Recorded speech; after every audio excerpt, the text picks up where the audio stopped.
Bonsoir, je crois que je suis en ligne, je vérifie. Voilà. Alors, qu'est-ce qui se passe? Suis-je en ligne?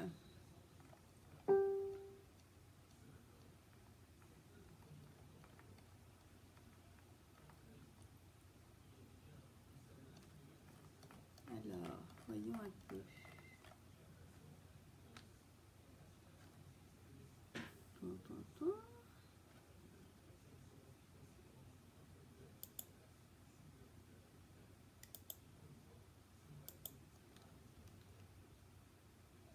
Alors.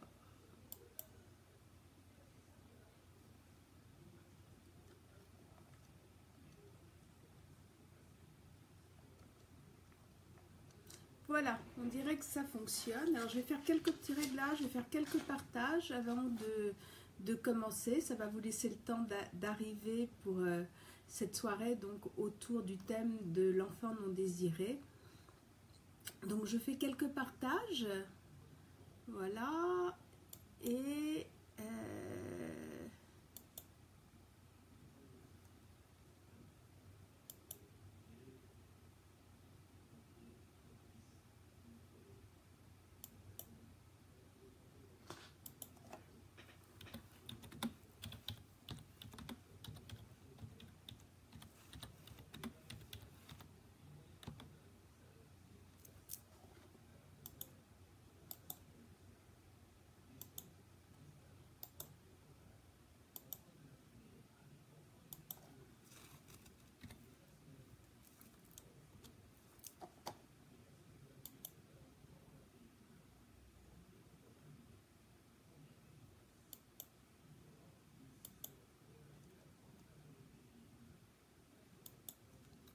je suis à vous tout de suite.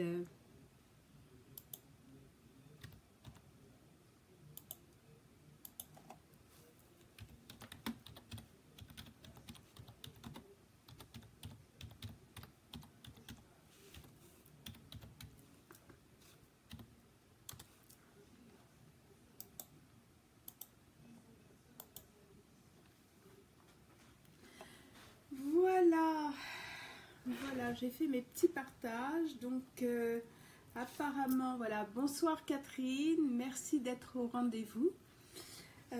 Donc, comme promis, je vais faire ce live donc, sur le thème de l'enfant non désiré. Je vais y arriver ce soir. C'est un petit peu difficile. Alors, c'est un thème qui est, voilà, qui interpelle beaucoup de monde. Et c'est surtout une empreinte qui joue des tours à bien des personnes, j'ai envie de dire, qui marque la vie de bien des personnes dans leur comportement. Alors, on va attendre un petit peu. Là, je vois qu'il y a donc Catherine qui est là. On va regarder s'il y a plus de monde qui arrive. Là, je vois qu'il y a donc Catherine. Voilà. En attendant, bien, ce que je vous propose, c'est de vous installer confortablement, de prendre à boire, éventuellement de quoi noter si vous le désirez, mais surtout de vous installer confortablement parce que j'ai une petite idée derrière la tête pour vous faire suivre ce live. Voilà, donc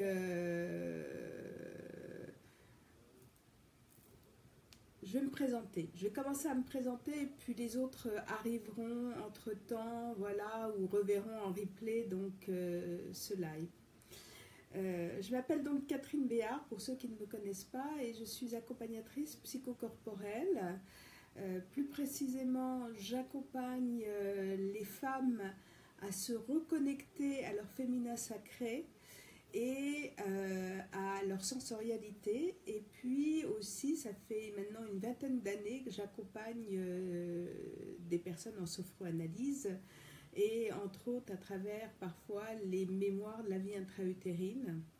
Alors pas que, bien évidemment, parce que la sophroanalyse a beaucoup évolué aussi, mais dans certains cas, je reviens vraiment sur le thème de la vie intra-utérine, parce que bien dans le ventre de notre maman, eh bien, il s'est passé plein de choses et nous avons mis en place déjà un scénario pour naître, donc un scénario de survie. Et très souvent, aujourd'hui, les gens que je rencontre dans mon cabinet sont plus en état de survie que ne vivent leur vie en réalité. Et puis, je suis, vous le savez aussi pour certains qui me connaissent, qui me suivent, aromatologue, plus spécifiquement olfactologue, puisque j'utilise des huiles essentielles aussi dans le cadre de la thérapie et des accompagnements. Alors moi, ça fait donc une vingtaine d'années que j'ai été formée à cette thérapie de la vie intra-utérine par Claude Imbert, qui était donc la fondatrice de l'Institut européen de sophroanalyse. Et j'avoue que cette thérapie, moi, m'a permis de vraiment dépasser des limites, de régler plein de choses qui me limitaient dans ma vie. Aujourd'hui, je continue bien évidemment de travailler sur moi, c'est-à-dire voilà, d'aller à la rencontre encore de ces mémoires qui sont là, qui parfois viennent me chahuter un petit peu, mais aujourd'hui, je prends suffisamment de distance pour pouvoir aller les regarder tranquillement de plus loin et donc pour pouvoir régler les problématiques. Alors, vous avez pu voir, pour ceux qui ont suivi mes posts et l'annonce de ce live, que je vous ai mis une petite, un post particulier que j'avais appelé, voilà, c'est le mois de mon anniversaire, et c'était un peu l'introduction à ce live. Alors oui, le mois de février, c'est le mois de mon anniversaire, et le mois de février, c'est le deuxième mois de l'année, et c'est un mois d'hiver. Et pourtant, j'aime dire que je suis une fille du soleil, une fille du printemps, parce que ça me ramène aussi à ma conception. Et ma conception, elle s'est faite au mois de mai, au printemps, au moment où tous les bourgeons ressortent, où la nature est en train de redonner ce qu'elle a de meilleur, de plus beau, voilà, où elle éclate de vie. Et j'ai envie de dire que je me suis un petit peu formée, voilà, au rythme des saisons. Et quelque part, j'ai fait un peu ce rapprochement de ma naissance avec aussi ce par quoi je suis passée, ce que j'ai traversé aussi dans ma vie. Et quand je me suis donc incarnée donc, dans cette vie, dans ce monde, et tout au moins déjà dans le ventre de ma maman, c'était donc au printemps. Mais peut-être qu'à ce moment-là, donc j'avais en moi toutes les petites graines vraiment pour pouvoir évoluer, grandir, prospérer. Mais pour autant, je peux dire qu'à ce moment-là, ma mère n'avait pas forcément spécialement envie d'avoir un enfant. Et vous avez bien entendu, j'ai parlé d'enfant, j'ai pas dit de m'avoir. Pourquoi? Parce qu'à l'époque, ma mère vivait une relation extra-conjugale, comme on dit, et qu'à l'époque, donc, l'enfant qu'elle attendait était l'enfant donc de ce géniteur, et que ma mère était mariée à l'époque, elle avait déjà une fille avec son mari, et bien évidemment, la découverte de cette grossesse n'a pas dû être facile pour elle.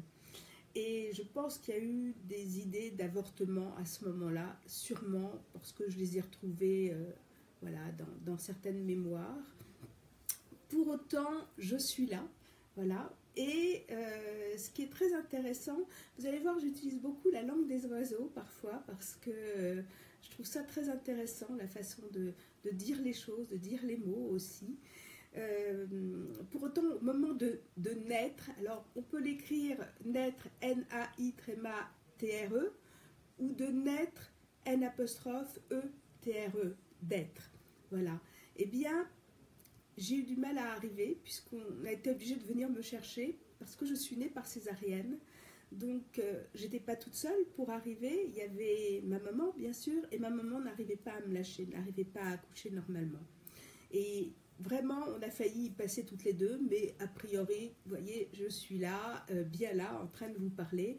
Ma maman s'en est sortie aussi, mais ça n'a pas dû être facile à ce moment-là.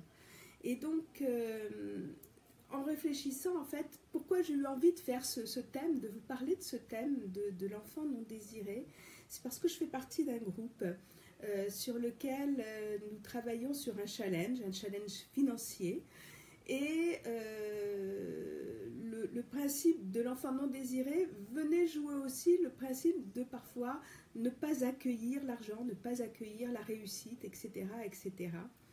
Et j'ai fait le rapprochement, moi, tout à l'heure, en y réfléchissant, vous voyez, parce qu'au fur et à mesure qu'on travaille sur soi, bien, il y a des évolutions qui se passent. Et je me suis dit, mais c'est fort intéressant, parce qu'en fait, cette histoire de pensée d'avortement, bien, c'est comme si ma mère, à ce moment-là, voulait avorter du projet qu'elle avait, donc voulait avorter de l'idée de cet enfant qu'elle attendait, parce que c'était très compliqué pour elle d'annoncer à son mari qu'elle était enceinte de quelqu'un d'autre. Et quelque part, quand je relis ce que j'ai écrit, parce que c'est tout frais, c'est comme si elle voulait faire avorter ce qui me mettait en vie. Et c'est très drôle parce que, comme beaucoup de personnes, eh bien, oui, j'ai des envies, oui, j'ai plein de choses voilà, qui sont importantes pour moi. Mais à chaque fois qu'il s'agit de parler d'argent, c'est toujours un peu difficile parce que j'ai des difficultés à mettre de la valeur là-dessus. Et donc, tout ce que je mets en vie, voilà, quelque part, c'est comme si j'avais une difficulté à l'autoriser, à me l'autoriser.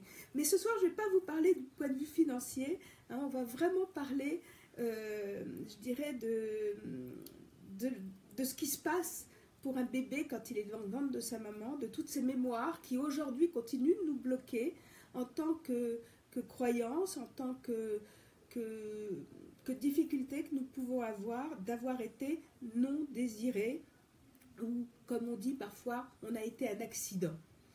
Et vous allez voir que en réalité, on est loin du compte de tout ça, mais ça a été ancré. C'est une empreinte que l'on a prise. Et une empreinte, c'est fait de pas grand-chose. Hein.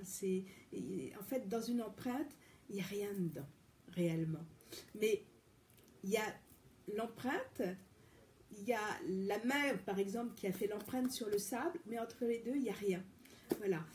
Mais ça, c'est quelque chose que je développe quand je suis en thérapie avec les personnes que j'accompagne.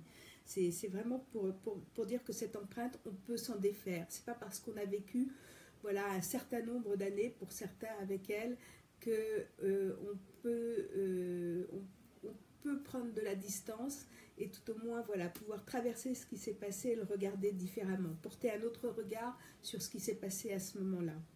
Et ce qui est important aujourd'hui, parce que finalement, c'est que je suis bien là. Le fait d'avoir vécu aussi tout ça, c'est aussi comme si j'avais tout ce potentiel en moi de réussite aussi, ce potentiel de vie, et qui m'amène aujourd'hui à la veille de mes 63 printemps. Voilà. La veille, quand je dis la veille, c'est dans le mois. Voilà. Donc c'était un peu l'introduction que j'avais envie de faire par rapport à ce qui se joue dans les empreintes de naissance à ce moment-là. Alors, pour vous parler en fait de cette histoire-là, des empreintes que l'on peut avoir, de ce que le bébé peut ressentir in utero, j'ai envie de faire un petit rappel un petit peu à la fois scientifique, anatomique, voilà, on va reparler un petit peu de choses très, très, très rudimentaires. C'est-à-dire que, en fait, chaque être humain est un vrai miracle de la vie. Chaque être humain, bien, est composé de cellules, bien sûr, hein, donc c'est la réunion d'un ovule et d'un spermatozoïde à la base, voilà, qui a donné soit un petit garçon, soit une petite fille.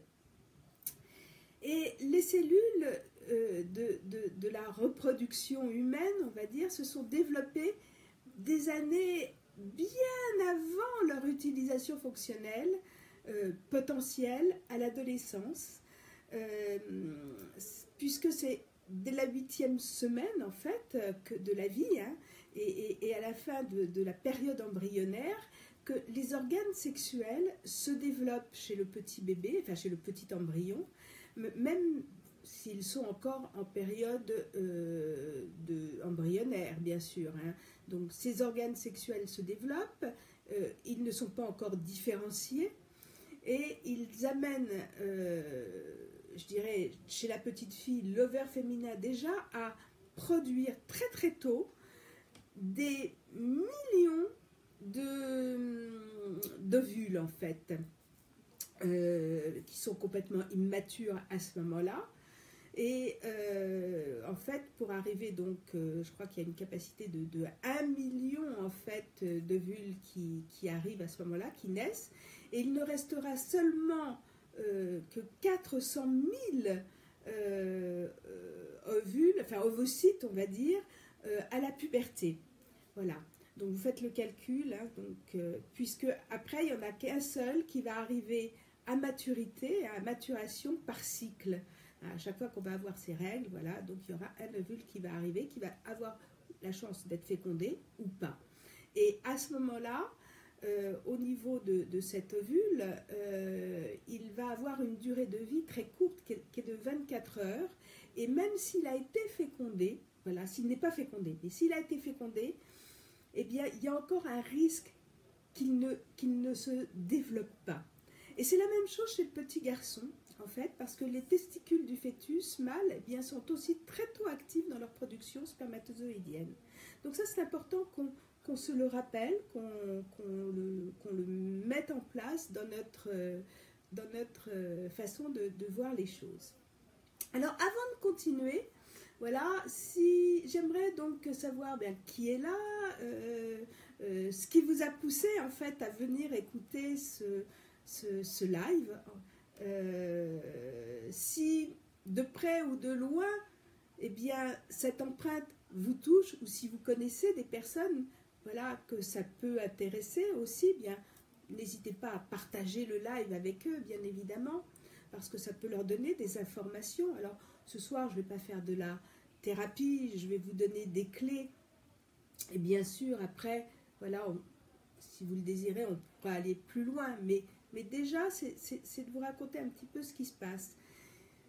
Donc, si vous le voulez bien, donc pour les personnes qui sont là, bien, vous me dites, voilà, ce qu'il est. Je lis en même temps sur l'écran. Hein.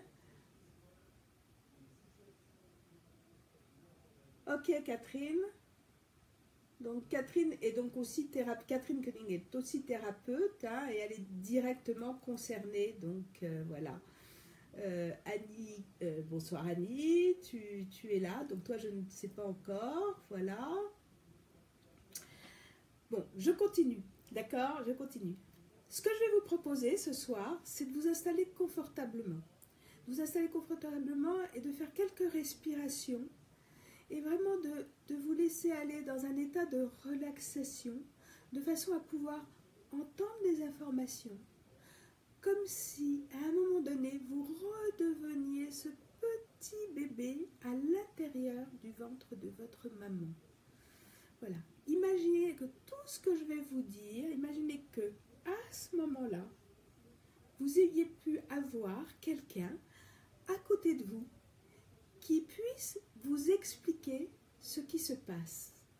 Voilà. Et on va faire des allées-venues entre ce que le petit bébé va entendre, va sentir, va percevoir in utero, et puis l'adulte que vous êtes aujourd'hui, parce que le but finalement, c'est qu'est-ce que j'en fais aujourd'hui adulte de tout ça, comment je le transforme, bien évidemment. Donc c'est de faire appel à la part d'adulte de façon à pouvoir transformer les informations. Est-ce que ça vous va? Dites-moi ça dans les commentaires.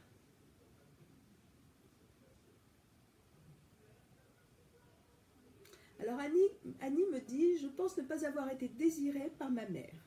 Ok. Alors, pour ce qui est de cette histoire de désir ou d'accident, alors j'ai plus envie de dire désir. Alors peut-être qu'à ce moment-là, dans les conditions dans lesquelles ta maman ou la maman des personnes qui sont concernées vivaient, dans leur histoire, oui, à ce moment-là, l'enfant, l'idée d'avoir un enfant n'était pas désirée. Et écoutez bien les mots que je vais employer parce qu'ils sont extrêmement importants. Je ne suis pas en train de vous dire, vous n'avez pas été désiré. Ce que votre maman a pensé à ce moment-là, c'est que peut-être dans ces conditions de vie, au moment où elle s'est retrouvée enceinte, elle n'avait pas le désir d'une grossesse. Alors oui, d'une certaine manière, il y a une part qui n'était pas désirée. Et pour autant, vous êtes là aujourd'hui. Et c'est là que c'est important, et c'est là que tout ce que je vais vous dire par la suite va être important pour vous. Après, vous aurez le choix d'en faire ce que vous voulez. Alors, je lis en même temps. Voilà, ok. Donc, qu'est-ce qui se passe en fait? Alors, je suis en train de relire un petit peu mes notes pour vraiment que ce soit le plus clair possible pour vous et que je sois claire dans mes explications.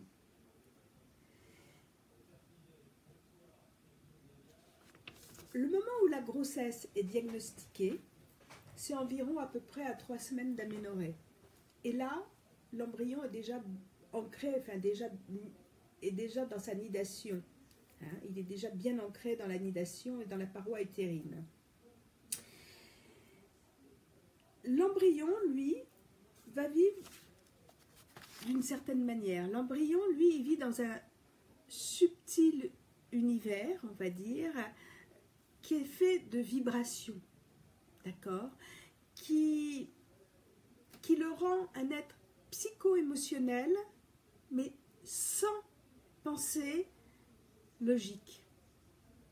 Ça va jusque-là? En fait, il est dans un univers de perception, d'impression visuelle, parce qu'à un moment donné, il va pouvoir voir, mais à travers ses filtres, hein, in utero, il va pouvoir entendre et il va avoir des perceptions kinesthésiques, c'est-à-dire qu'il va ressentir. Hein, c'est le principe de la pneudémie quand on est à l'extérieur, quand on va toucher, quand on va faire des pressions, il va sentir ces pressions. Il va percevoir la voix de ses parents, les voix à l'extérieur. Il va percevoir des bruits à l'intérieur. Excusez-moi, j'ai encore un peu la grippe. Enfin, c'est la fin. Je vais boire un petit peu.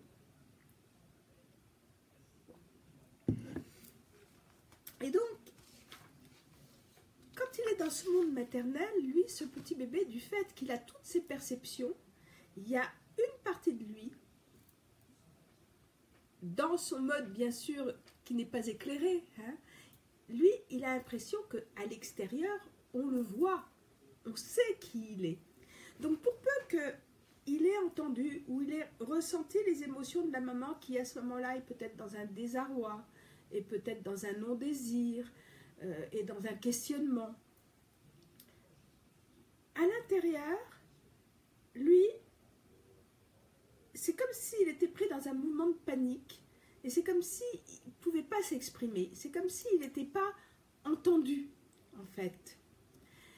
Et à ce moment-là, il va développer un scénario de survie pour bien sûr tenter d'être aimé quand il va arriver, parce que le but c'est ça, hein, c'est d'être aimé, c'est de recevoir de l'amour, et puis surtout de continuer d'être nourri jusqu'au bout, voilà. Et puis, il va prendre des décisions. Et regardez que ces décisions qu'il va prendre, enfin vous allez le voir par la suite, eh bien c'est exactement ce qui vous limite aujourd'hui dans vos comportements, dans vos prises de décision, dans tout ce que vous entamez finalement.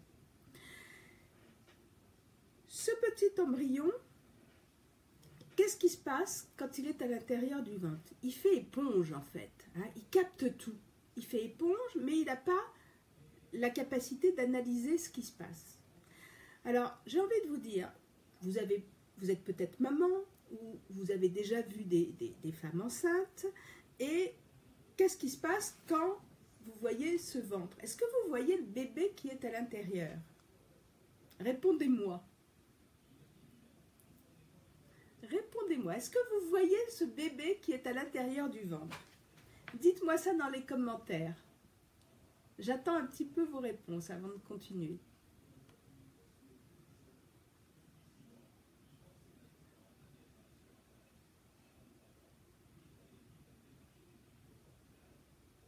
Catherine me dit oui. Oui, on le voit.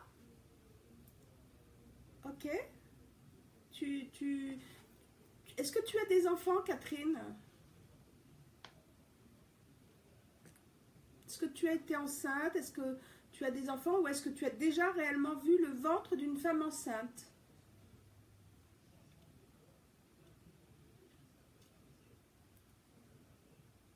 J'attends ta réponse. Non. Est-ce que le ventre de la maman est transparent? J'attends la réponse.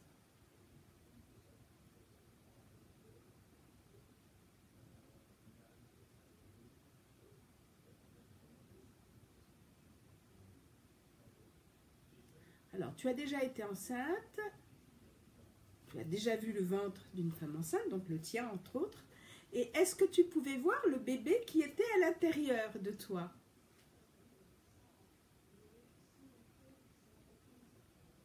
Le ventre n'est pas transparent, on est tout à fait d'accord. Donc, quand tu parles du bébé, toi ou que nos parents, hein, quand on a entendu nos parents parler de nous, entre guillemets, in utero, hein, du bébé qu'ils attendaient, est-ce qu'ils savaient de qui ils parlaient? Est-ce qu'ils connaissaient la personne qui était là à l'intérieur? L'être, hein, l'être puissant, unique, qui était à l'intérieur. Est-ce qu'ils le connaissaient? Non. Je vous donne la réponse. Non, bien évidemment. Donc, déjà, vous pouvez déjà prendre un petit peu de recul par rapport à votre histoire et à la croyance que vous avez de ne pas avoir été désiré. C'est que ce non-désir, je le répète, ne s'adressait pas à vous en tant qu'être, en tant que personne, c'est-à-dire à toi, Catherine, ou à toi, Annie, mais à l'idée, donc dans leur imaginaire, hein, de ce que ça pouvait être, de ce que l'enfant à venir pouvait représenter à ce moment-là, comme limite peut-être pour eux. Et là, vous voyez que c'est totalement différent, ça ne s'adresse plus à vous. Et puis, il y a une autre information que j'aimerais quand même vous donner. Quand vous êtes enceinte, quand l'embryon se forme, vous avez le placenta qui va se construire pour protéger le bébé, bien évidemment. Et puis, le bébé va être à l'intérieur de ce placenta protégé, nourri par le cordon ombilical. Et est-ce que vous avez une idée de qui fabrique le placenta? Est-ce que vous pouvez me donner vos réponses?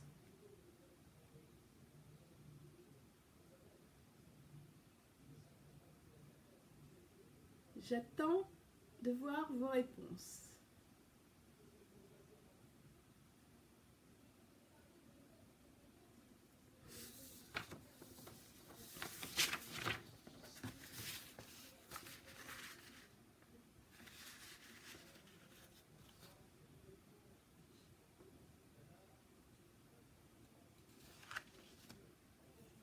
À votre avis, qui est-ce qui fabrique le placenta? La mère, le bébé, il se fabrique tout seul. Le placenta fabriqué par la mère. Alors, je vais te répondre oui à 50%. Et les 50 autres %, c'est le bébé, c'est l'embryon, déjà tout petit. Hein, dès qu'il a commencé à se former, dès que la division cellulaire a commencé à se faire, et que la poche, donc le placenta a commencé à se former, eh bien c'est 50-50. La taille de ce placenta, si on devait le mettre à plat, représente une pièce d'environ 15 mètres carrés. Une surface de 15 mètres carrés. Donc juste imaginez la puissance que vous avez d'avoir participé à l'élaboration d'une surface d'environ donc 7,50 m, 7 mètres carrés 50. C'est énorme, c'est énorme. Et ça, je vous invite vraiment à vous souvenir de ça lorsque vous allez entreprendre des choses, lorsque vous allez vraiment vous mettre, quand vous allez avoir des projets à mener. C'est gigantesque, c'est-à-dire que déjà tout petit, regardez la puissance de vie aussi que vous avez mis en place pour vous développer. Parce que qu'est-ce qui se passe? Et oui, c'est impressionnant, et ça on ne le sait pas, on ne nous le dit pas, d'accord? Et puis nos mamans ne le savaient pas non plus, voilà. Donc tout ce que je vais vous dire, il ne faut pas avoir de culpabilité, et les mamans n'ont pas à avoir de culpabilité, c'est-à-dire qu'il y a plein de choses, voilà, qu'on ne nous a pas apprises. Mais aujourd'hui, justement, grâce à la sophroanalyse, grâce justement aux thérapies de la vie intra-utérine, eh bien, on va pouvoir aller visiter toutes ces empreintes et pouvoir prendre de la distance et pouvoir s'en libérer. Et c'est ça qui est important. Donc ce petit bébé qui fait éponge, qui croit plein de choses à l'intérieur, eh bien, lui qui se dévalorise, qui croit qu'il n'a pas de place, qu'il ne mérite pas de vivre, etc., eh bien, oui, il a participé à 50% au fait qu'il est là aujourd'hui, hein, qu'il a réussi à naître. Voilà. Parce que regardez, en même temps, vous avez des mamans hein, qui, parfois, font des tentatives d'avortement. Et puis, ça échoue. Ça veut bien dire que quelque part, au fond d'elle-même, c'est-à-dire dans la partie vraiment la plus pure de la mère, hein, donc la partie la plus élevée de leur âme, il y a un désir que cet enfant soit là. Ça se passe déjà même à la rencontre cellulaire entre l'ovule et le spermatozoïde.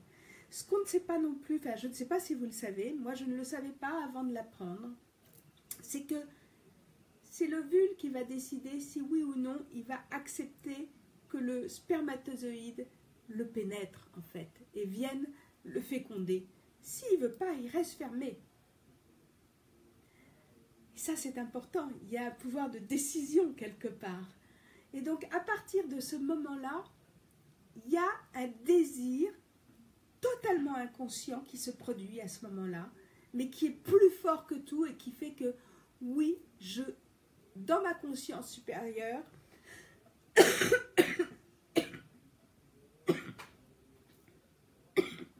il y a une part de moi qui désire avoir un enfant. Comment c'est ça pour vous? C'est puissant, hein? C'est puissant comme information. Et de la même façon, il y a des mamans qui voudraient tellement quand elles sont enceintes que ce bébé il arrive au bout et qu'il naisse, etc. Et puis parfois il y a une fausse couche qui se produit. On va dire qu'il y a une partie de l'âme qui savait qu'elle était là pour apporter une information et qui savait qu'elle allait repartir. Mais ça, c'est encore une autre histoire et je veux pas l'aborder ici pour le moment. Ce que je souhaite, moi, mettre en place avec vous, c'est déjà que vous preniez conscience de ce qui se passe déjà cellulairement dans cette première rencontre cellulaire, donc dans ce oui à la vie, hein, parce que c'est vraiment la rencontre et beaucoup d'amour qui se crée à ce moment-là, même si c'est pas évident. Il y a un instinct de vouloir continuer, de vouloir donner la vie. Alors je vais aller même plus loin. J'avais pas pensé l'aborder, mais je vais l'aborder. Je sais que je vais faire peut-être hurler certaines personnes, mais vous allez voir, vous prendrez le temps de le réécouter peut-être. Vous allez me dire, et dans les cas de viol, qu'est-ce qui se passe quand il y a un enfant qui est né et qui est issu d'un viol? Eh bien à ce moment-là, dans cette conscience de la mère, où peut-être elle a peur de perdre la vie, elle a peur, il y a une terreur en elle, mais il y a un désir profond de continuer de vivre, mais qui est totalement inconscient, parce que bien évidemment, on n'a aucune envie d'avoir un enfant avec ce violeur, mais dans désir de pouvoir continuer quelque part après, il y a fécondation, c'est-à-dire il y a acceptation que ça se passe à ce moment-là. Je sais, c'est très dérangeant, mais pour autant, c'est ce qui se passe. Pourquoi? Parce que ça va permettre de continuer la vie, peut-être, de vivre à travers cet enfant qui va être là, qui va venir. Alors c'est un sacré sac de patates chaudes, mais c'est. Voilà. Après, il y a d'autres choses qui se passent et on pourrait en débattre à un autre moment. Je ne vais pas le développer là. Oui, c'est bouleversant, Annie. C'est bouleversant, mais tu vas voir, c'est fabuleux. C'est une merveilleuse aventure. Alors, qu'est-ce qui se joue in utero, finalement? Dans la mémoire de ce petit embryon, eh bien, tout ce que ce petit embryon va pouvoir percevoir, ça va être refoulé dans sa mémoire archaïque, hein, donc dans son cerveau limbique. Et à la naissance, il ne va pas s'en souvenir, forcément. Hein. C'est le principe du chute de l'ange, hein, cette petite marque que nous avons. Voilà. Mais c'est vraiment de pouvoir se dire qu'à ce moment-là, il est dans les mains placentaires et dans l'amour de sa mère qui va tout faire pour le protéger. Même si une partie d'elle, comme ça, en apparence, en fonction de ce qui se joue dans sa vie, n'est pas OK. Et pour autant, quand ce bébé vient à terme, et si vous êtes venu à terme, et si je suis venue à terme, c'est qu'il y avait un désir profond et sincère de continuer à tout faire pour que cet enfant puisse se développer, continuer à vivre, voilà, pour lui donner le meilleur pour pouvoir continuer sa vie. Voilà. C'est un peu une prolongation qu'on lui donne à ce moment-là, qu'on se donne aussi à soi.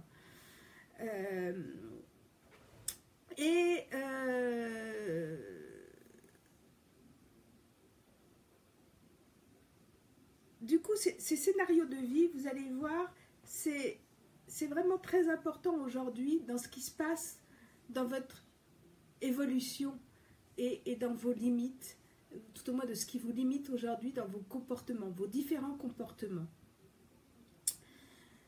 Les besoins vitaux, en fait, que nous avons, bien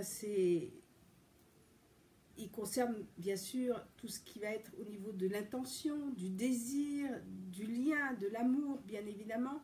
Et les moyens de pouvoir faire passer tout ça, ça va passer par le toucher et par les mots.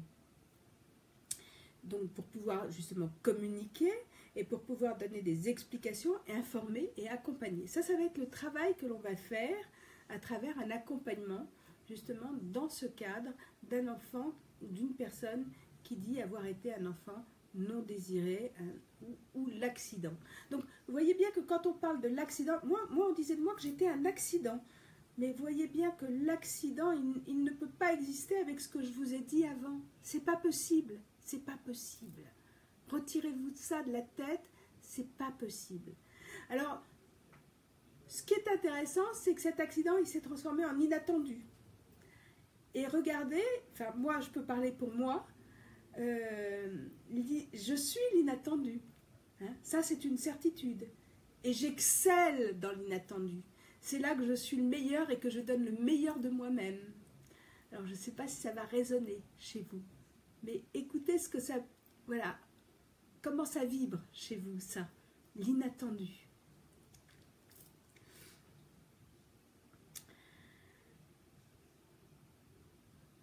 Donc, ce petit être, hein, parce que nous le sommes tous, donc qui est plutôt vibratoire, qui vit dans un monde de perception, qui vit dans un monde, en fait, qui est... où on est dans un monde énergétique, déjà, hein, donc qui est un monde énergétique qui est invisible en fait, hein, mais et qui pour chacun va avoir un code particulier, eh bien on va pouvoir voir les différentes, je dirais, empreintes qui peuvent s'être mises en place à ce moment-là et qui aujourd'hui se retrouvent dans notre comportement. Alors,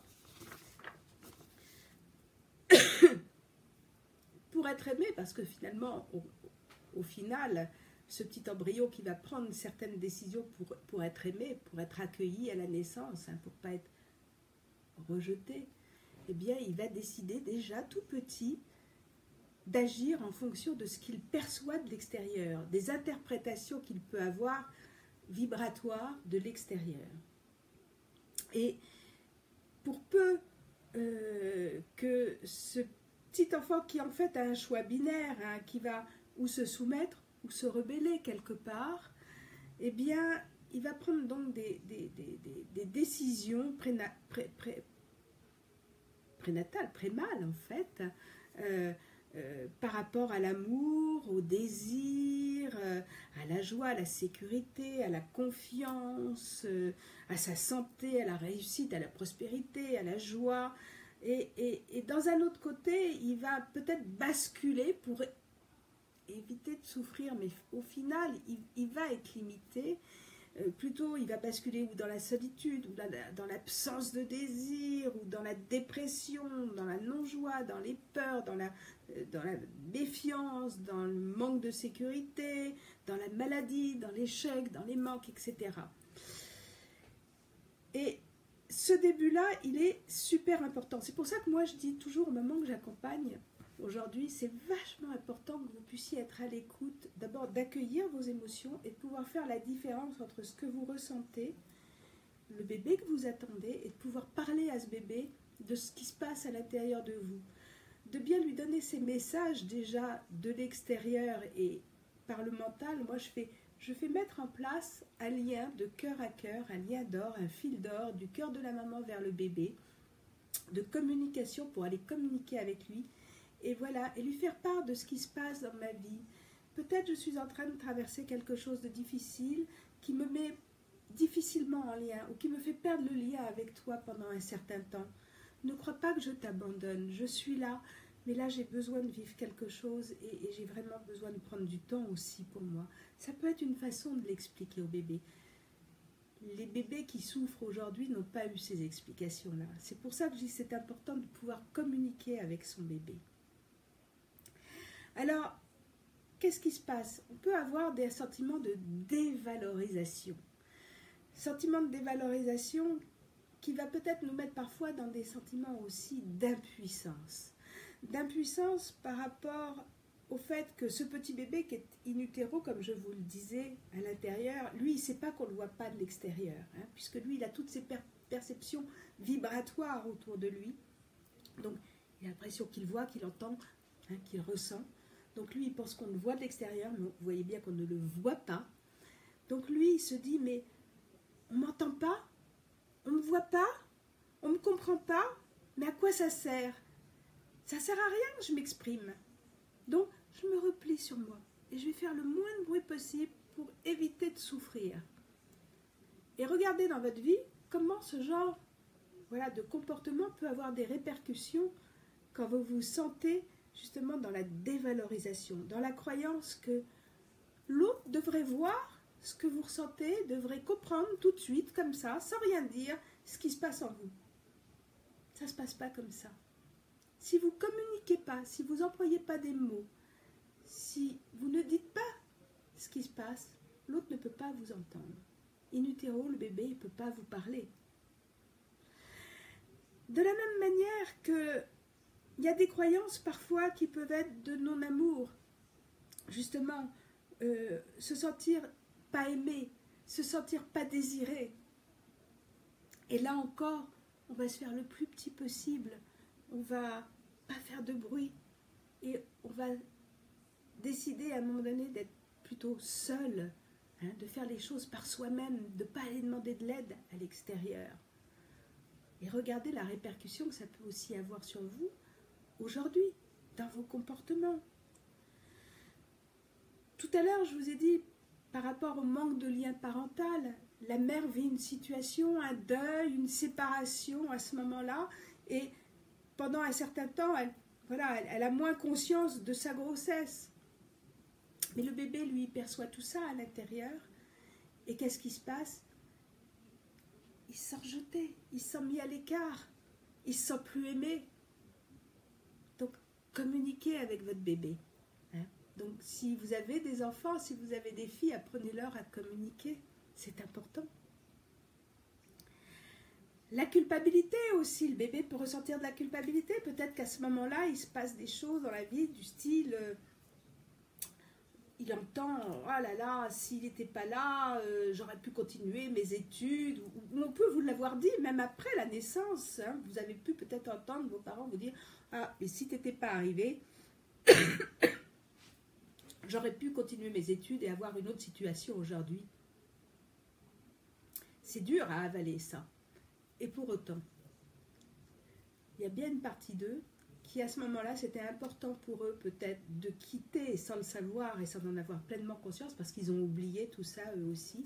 Peut-être qu'à ce moment-là, eh bien, ils avaient envie de quitter une situation et le seul moyen de quitter cette situation, ben, c'était de venir à leur tour parents. Voilà. Et que c'est quelque chose, c'est un choix inconscient, mais un choix qu'ils ont fait pour pouvoir se tirer d'une situation, pour aller vers ce qui était le meilleur pour eux. Ce qui était le plus important pour eux. Donc rendez-leur ça très gentiment, ça leur appartient. Vous n'êtes pas coupable des choix que vos parents ont faits. À aucun moment vous êtes responsable des choix que vos parents ont faits. Ils les ont faits parce que c'était pour eux la meilleure solution, le meilleur moyen de pouvoir continuer eux aussi d'évoluer. Et vous faites partie, vous êtes aussi cette ressource. De la même façon que on peut avoir l'impression, le bébé peut ressentir aussi le « je ne dois pas exister hein, », je ne dois pas exister, ou je dois être fort, je dois faire les choses vraiment, je dois prendre sur moi, parce qu'il se sent responsable peut-être justement des difficultés que les parents ou que la mère peut avoir eues à ce moment-là. Et à ce moment-là, il va mettre en place un scénario où il va endosser des responsabilités qui ne sont pas les siennes. Et regardez aujourd'hui de la même manière comment vous fonctionnez dans votre vie en répétant ces schémas. Une autre cas possible aussi, c'est que c'est tellement douloureux à l'intérieur du ventre de maman, tout ce que j'entends, tout ce que je ressens, qu'à un moment donné, je décide de ne plus penser, de ne plus entendre, de ne plus ressentir mes émotions. C'est trop douloureux. Sinon, je n'arriverai pas au bout. Et pourtant, il naît. Et ce petit enfant, eh bien, peut-être qu'il va aussi, en plus, être élevé dans une famille où les émotions, les sentiments ne sont pas exprimés. Et va vivre avec peut-être des interdits aussi, des injonctions particulières. Et du coup, regardez comment, aujourd'hui, on se prive de notre sensorialité et comment, dès qu'il se passe quelque chose, dès qu'on a une émotion, on se referme, on se contracte pour quelque part ne pas avoir à souffrir et ne pas avoir, dans notre inconscient, à ressentir cette souffrance primale, en fait, cette première souffrance, cette première blessure. Voilà, parce que ça peut être dangereux. Hein, parce que pour le petit bébé, c'est terrorisant, c'est dangereux. Voilà. Il risque d'y perdre la vie. Il risque de ne plus être aimé. Et donc, il va mettre en place tout un scénario pour ne pas avoir à souffrir. Qu'est-ce qui peut se passer encore? Ah oui, ne pas être de mon sexe. Donc, regardez, parfois, le nombre... Tout à l'heure, c'est Annie qui me disait... attends, je regarde. Annie, c'est toi qui m'as dit je n'ai pas été désirée. Attends, je regarde un peu plus bas. Je pense ne pas avoir été désirée par ma mère. Ou il y en a qui m'ont dit dans des commentaires auparavant, je n'ai pas été désirée en tant que fille, mes parents voulaient un garçon. Alors moi, je vais vous raconter une petite histoire avant de continuer. Mon père, par contre, qui m'a élevée, hein, qui n'est pas mon père biologique, mais qui m'a élevée, donc lui désirait profondément un garçon. Et a accepté que ma mère garde cet enfant, parce qu'il ne voulait pas se séparer d'elle, parce que je pense que quelque part, il l'aimait à sa façon, mal sûrement, mais il l'aimait. Et surtout, il avait envie d'avoir un garçon. Et pour quelle raison il avait envie d'avoir un garçon? Tout simplement pour la transmission du nom. Ça, je l'ai su après. Parce que, quelque part, ça aurait été pour lui une façon d'aller réparer quelque chose par rapport à sa propre histoire, son histoire de vie, que je ne vous raconterai pas là, ce serait trop long. Et pour le plus drôle et le plus fun, c'est que tous les Noëls, je recevais un train électrique. Faut le faire quand même.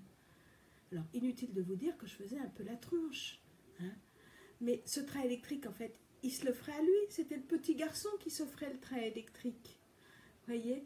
Et le non-désir, l'enfant, lui, quand il est in utero, il sait, lui, il connaît, il sait qui il est, quelque part. Il a cette perception-là.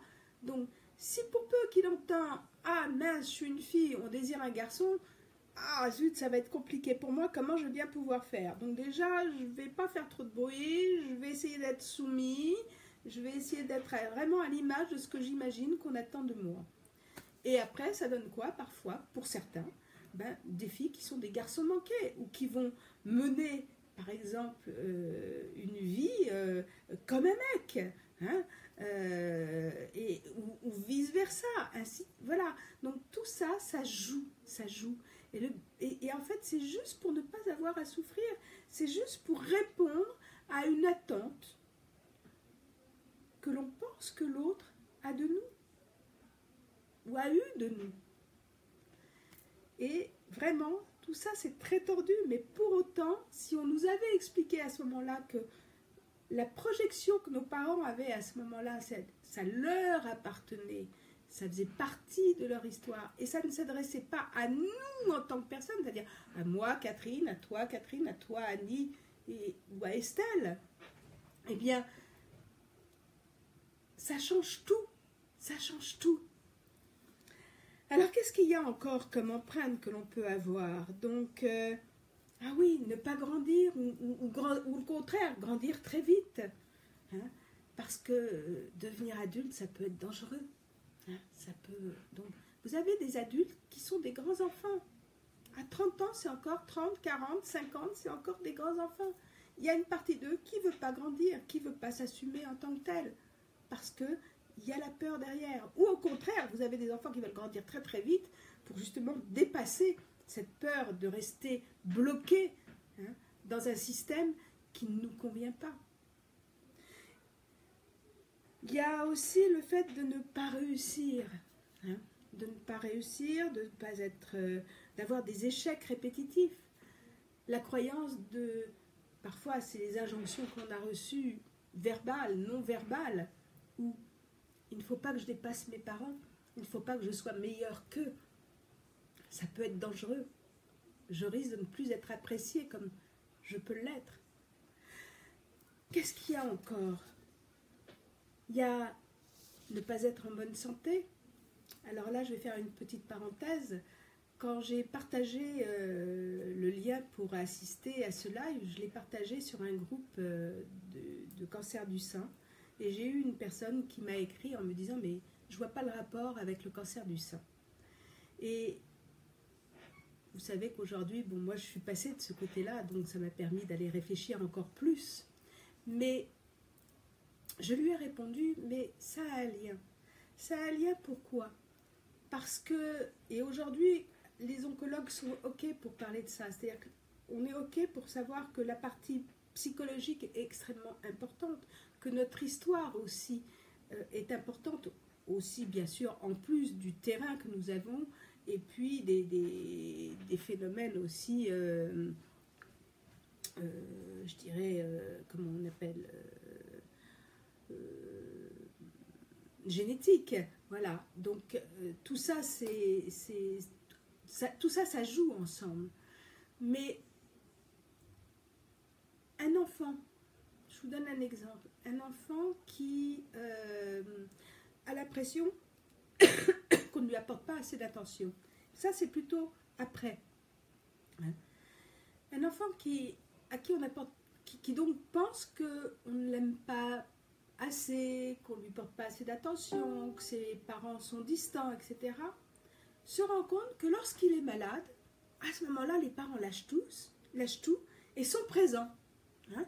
Ils sont présents, ils viennent s'occuper de lui faire des câlins, lui faire des cadeaux, etc. Et là, qu'est-ce qu'il est en train de mettre en place? Il est en train de se dire, bien, quand je suis malade, je reçois de l'amour. On me porte de l'attention. Mes parents m'aiment. Je suis aimable à ce moment-là.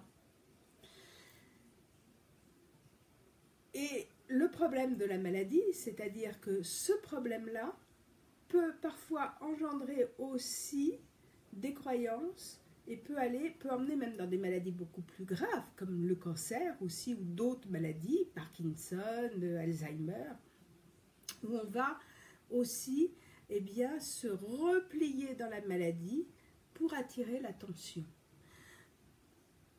J'ai envie de faire une parenthèse pour vous parler, et là je me confie et je suis cash, hein, je cache rien, je suis cash et je ne cache rien.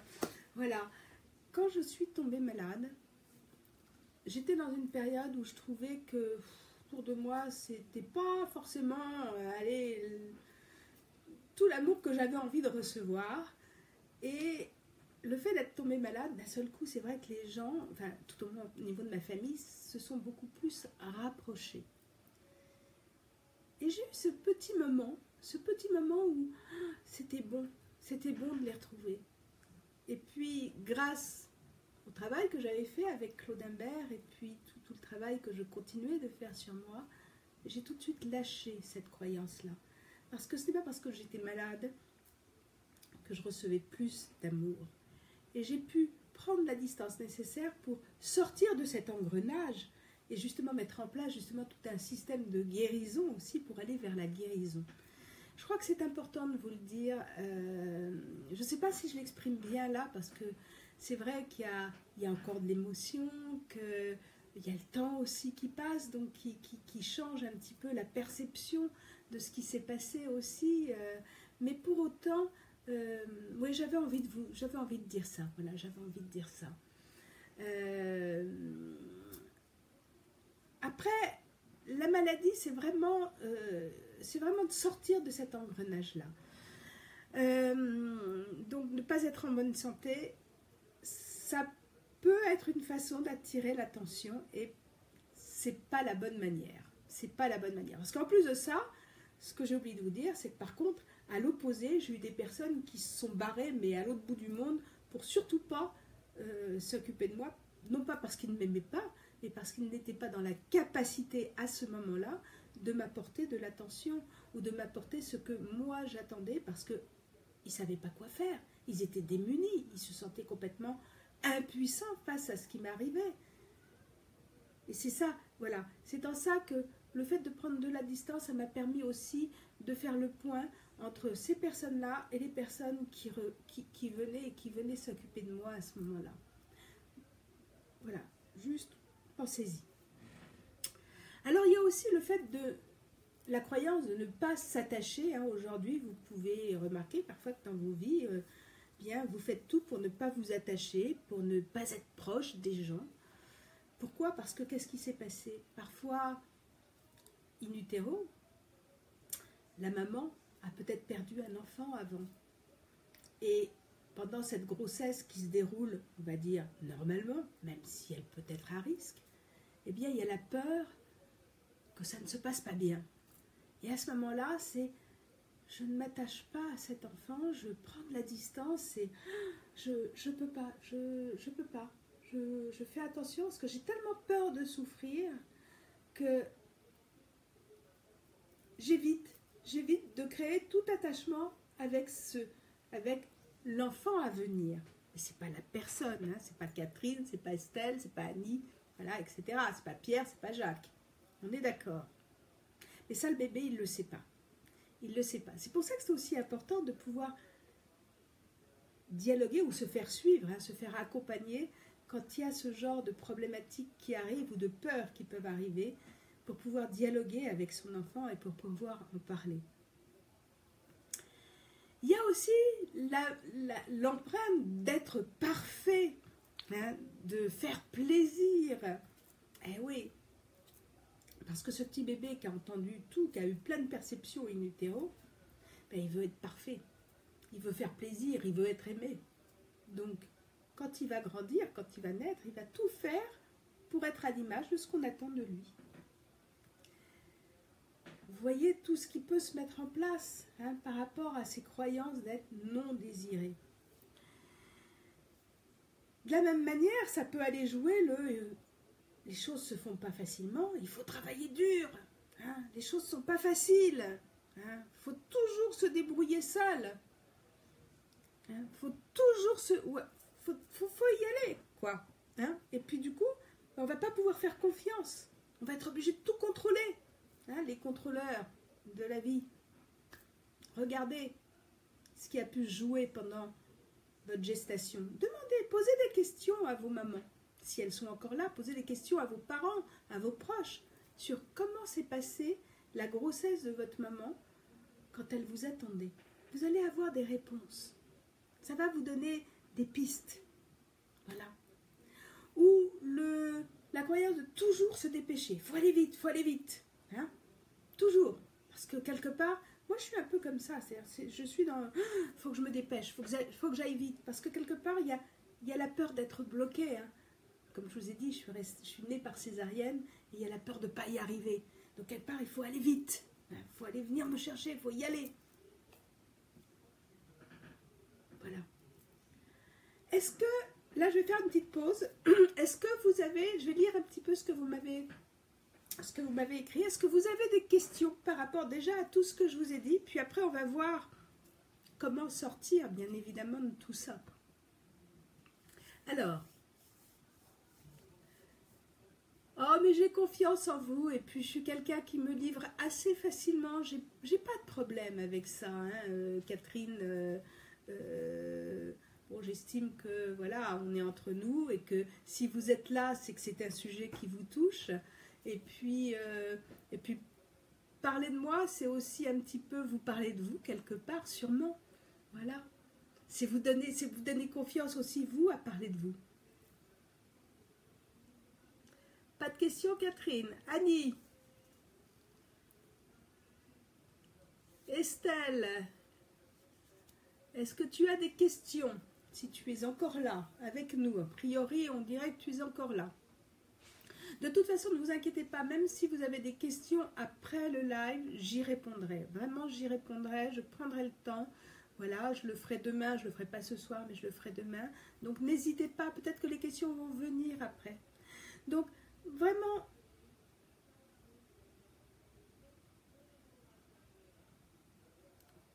Qu'est-ce que je connais? Tu me dis, connais-tu? Estelle, tu me dis, connais-tu quoi? Je ne sais pas. De quoi tu parles?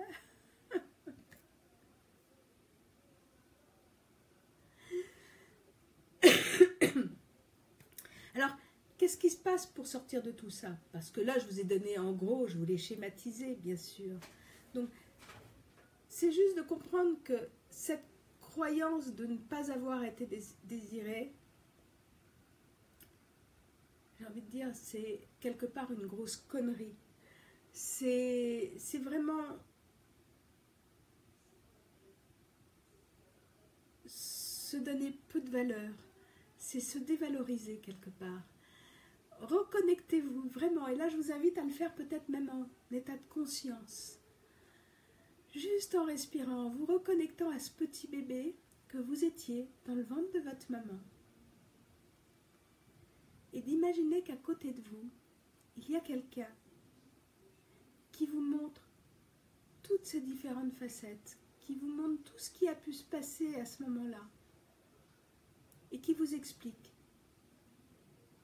que tout ce que vous entendez, tout ce que vous ressentez, tout ce que vous percevez, qui vient de votre maman, qui vient de l'extérieur, s'adresse à l'imaginaire du parent, s'adresse à la projection que le parent fait sur l'enfant à venir, sur l'idée qu'il a de l'enfant, mais ne s'adresse d'aucune manière à vous en tant que personne.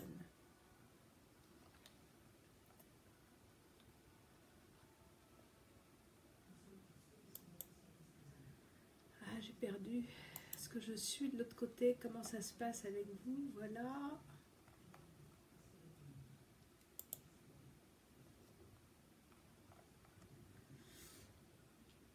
Bon, j'ai perdu vos commentaires. Aïe, aïe, aïe. Que passe ça? Que passe ça? Alors, est-ce que je vais avoir... juste 2 petites secondes parce que j'ai perdu vos commentaires et du coup, je suis un peu embêtée.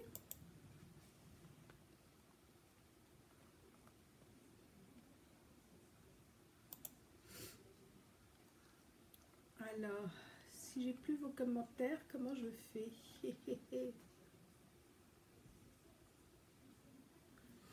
Bon, eh bien, je vais faire sans vos commentaires. Attendez, je vais essayer de rafraîchir cette page-là.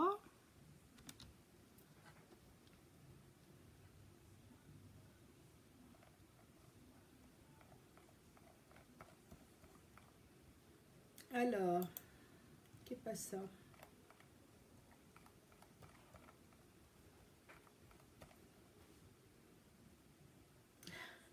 Je suis désolée, je fais une petite pause 2 secondes. Excusez-moi, j'essaie de vous retrouver parce que là, je suis sur ma tablette. Est-ce que vous m'avez toujours toujours avec vous?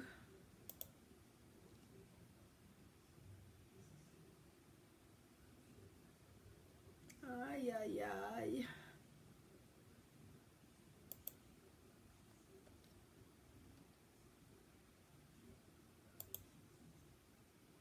Apparemment, on dirait que...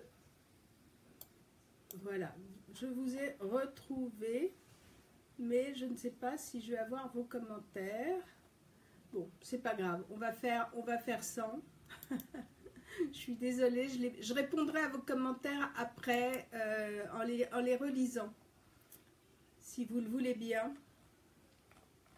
Parce que je ne sais pas ce qui se passe. Voilà, j'ai ma page, voilà, je vous ai perdu. Bon, c'est pas grave.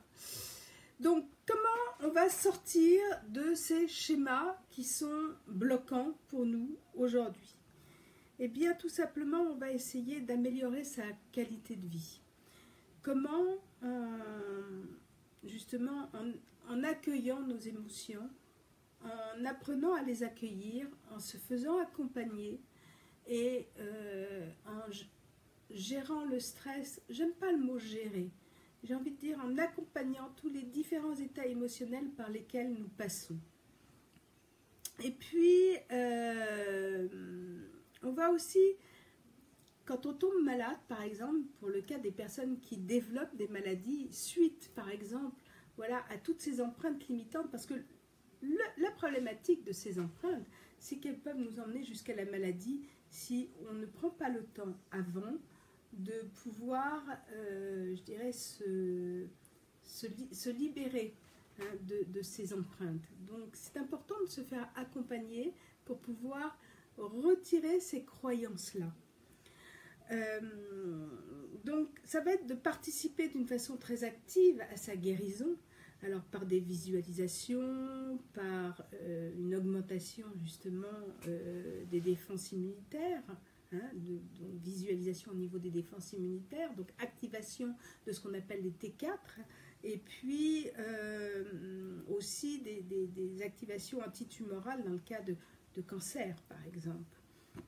On va être dans la transformation aussi de sa vie, donc libérer, comme je vous le disais, les scénarios de ces schémas bloquants en se faisant accompagner, donc libérer ses formes de pensée, ses émotions, ses comportements, toutes les répétitions que l'on peut avoir dans la vie au quotidien, toutes les identifications, donc c'est d'apprendre à se désidentifier, et puis on va apprendre à s'aimer, à s'accueillir tel que l'on est, parce qu'on est un être merveilleux, magnifique, plein de ressources, et qu'on a toute la raison d'être ici, et plein de valeurs, quoi qu'on ait pu croire, quoi qu'on ait pu nous coller comme étiquette sur le dos. Et tout ça, voilà, ça va être vraiment en activant notre enfant gay, en mettant notre créativité, voilà, au service de cette guérison-là. On va réécrire donc le scénario de notre vie. J'ai vu que ça s'était un petit peu interrompu. Et puis moi, je ne peux que vous encourager à vous faire accompagner. voilà, à trouver des thérapeutes qui peuvent vous accompagner dans ce cheminement de la vie intra-utérine, dans ces mémoires de la vie intra-utérine. C'est un très joli travail qui ne demande pas des années, hein, et entre autres, voilà, c'est de trouver un sophroanalyste près de chez vous. Moi, je continue à prendre des personnes en présentiel, mais aussi par Internet. Hein. Je fais des séances aussi par Skype, puisque je me partage justement entre la Provence et la région parisienne. Voilà, c'est de vous dire tout ça. J'espère que j'ai été assez claire dans mes explications. J'espère que ce live vous a apporté des pistes. Et n'hésitez pas surtout à me poser toutes vos questions, j'y répondrai. Voilà. Dès la fin de ce live, je prendrai le temps d'y répondre. J'ai envie de dire, pas dès la fin, tout de suite après, là maintenant, mais dès demain. Voilà. Donc, je vous remercie infiniment de votre confiance, de votre présence. Et je vous souhaite vraiment tout le meilleur à venir. Et on se retrouve très bientôt pour de nouvelles aventures. Je vous embrasse tous très, très fort. Ciao.